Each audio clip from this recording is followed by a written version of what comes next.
Hey guys, Pedro here to tell you about the latest from the Night Flight Orchestra, Give Us the Moon, out January 31st on Napalm Records. The album has 13 tracks, 58 minutes in length, and this is the band's 7th full-length studio album. They are a Swedish rock band. The first thing I have to say about this record is that while the album doesn't come across as a concept record, there is a sense of a concept to, at the very least, the way the album is designed. And you can see that in the intro of the record, but you can also see that as the album progresses with some built-in interludes that a few of the tracks have. It helps guide you through the listening experience. It helps you situate the record and perhaps give a little bit more sense to what the songs and to what the overall feel of the album the band was trying to put forward for the listener.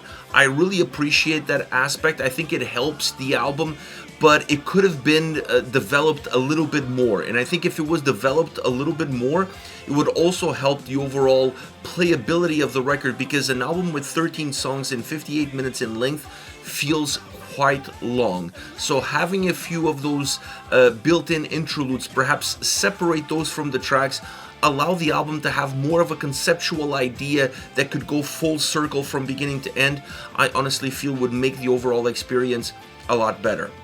As far as the sound is concerned, this is obviously the Night Flight Orchestra, so you can expect an 80s influence soundscape, and they didn't go too far outside of the realm that we've gotten to expect from this band. You're still gonna get those same 80s vibes, that rock with synths that create almost a party atmosphere, almost calling for a Chardonnay, if you will. This album has all of that and then some.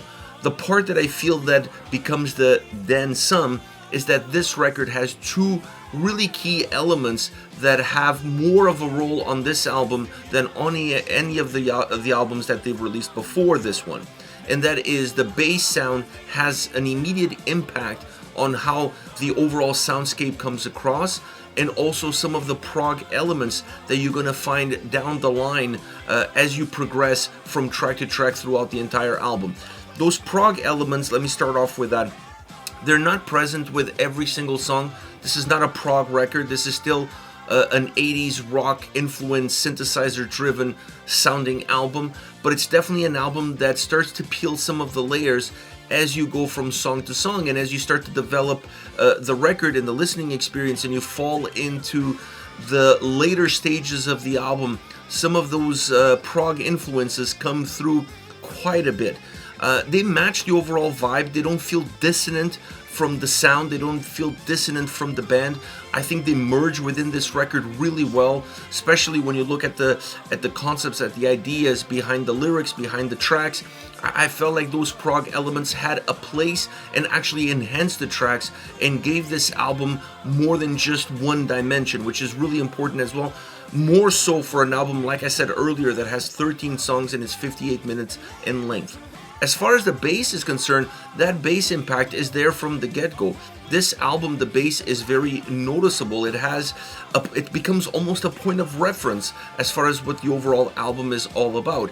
But it also doesn't become dissonant from everything else. You can feel it, you can hear it, you can see the impact that it has, but it still merges really well with the overall soundscape. It still merges really well with that 80s sound influence that the band has always had. So here they are, introducing two elements that feel like have more of a predominant role in the overall sound experience, but don't completely disassemble what the DNA of the band has been across all of the previous records leading up to this one. As far as the guitars and keys, those are the two main driving forces of any of their albums, and this one is no different. I like the work that they created here, because this album allowed me to see more of a collaboration between the two, and not necessarily working in parallel with one another. They still are in parallel, but they feel like they intertwine a lot more throughout the entire record than what I've seen before from them. At least it's a little bit more defined with the overall production on this album. You're able to see it a little bit better, and once again, it merges well with all of the other elements. It merges really well with that more predominant bass sound, and definitely with that more of a progressive influence that comes down in the later stages of the record. Once you get into the vocals, Bjornstrid is Bjornstrid. He's phenomenal, vocally very consistent, great delivery, song in and song out. And I enjoyed what they did with the backing vocals, specifically when it comes to the choruses of the songs. I felt like it added volume, it added presence, and some tracks broke the linearity that the songs had from verses into chorus. And in some other songs that are a little bit more dynamic, that are a little bit more hooky, a little bit more catchy, they also allow those choruses to come to life. But unfortunately, as an overall album, this record really missed more of those catchier, hookier, almost poppier songs that we've seen in other records. This song does not have, this album does not have a White Jeans style track. It does not have a Chardonnay Nights style track.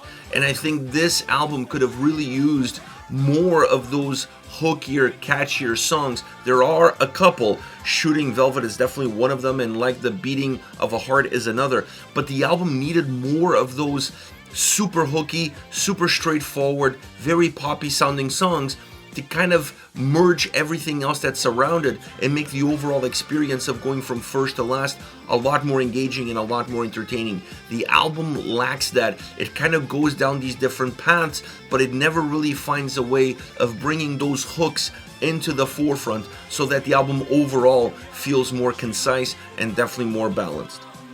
As far as favorite songs are concerned, Shooting Velvet is definitely one of them. That's one of the singles. I believe that was the first single that the band released. But one of those hookier songs is also Like the Beating of a Heart. I love this track. Super hooky chorus. The chorus really stands out.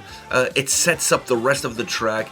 The backing vocals in that chorus make it a little bit bigger, a little bit more pungent, a little bit more determined. It really helps emphasize how hooky, how memorable the song is and how that chorus is. That chorus really is what sells you on the song. I love the backing vocals. They help give a pop to that chorus and allows it to really come into the forefront. I also like the keyboard guitar solo combo that leads you into the end of the album, but it just adds so much brightness to what the overall song is. And this is a very bright, feel-good, memorable track from a vocal standpoint and from a sound standpoint.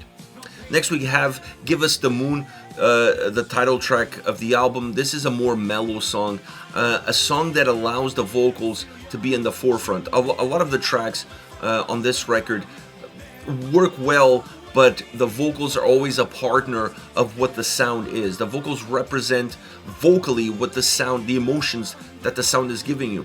On this song, that happens as well, but the vocals are very distant from what the sound experience is because the sound is very mellow, is very controlled. I wouldn't call it stripped down, but definitely very mellow. And the vocals feel like they are a mile ahead, really separated and giving them more of a pedestal to shine. It's a track that has some resemblances in terms of the mellow, controlled, linear atmosphere like Chardonnay Nights has, for example, but it's a song that provides a different atmosphere in how it's presented and where the vocals sit in the mix. Last but definitely not least, Runaways. Now, this track has the backdrop of being in Toronto. There's a lot of references. Royal York Hotel, Yonge and Dundas, Queen Street. Like, there's so many references to Toronto on this song. Me being from Toronto, obviously I'm going to pick this as one of my favorite tracks. It's not every day that my city is represented on a track, and not more so on a track from the Night Flight Orchestra. So I really love the rock 80s vibe. This is a song that has a lot more emphasis on the guitar sound, creating more of a hard rock, 80s rock feel to it, not necessarily using the synths to bring that 80s vibe. It's bringing a different era within the 80s to the forefront, one that's a lot more rock, a lot less synth. So I enjoy this track because obviously of the lyrical content, but I also enjoy this track because of the sound that it offered, a lot more guitar focus. This is it, the Night Flight Orchestra, Give Us the Moon, out January 31st on Napalm Records. Let me know your thoughts on the band, on the singles, expectations on the record. Hit me up in the comment section. I'll see you all at the next video. Take care, guys.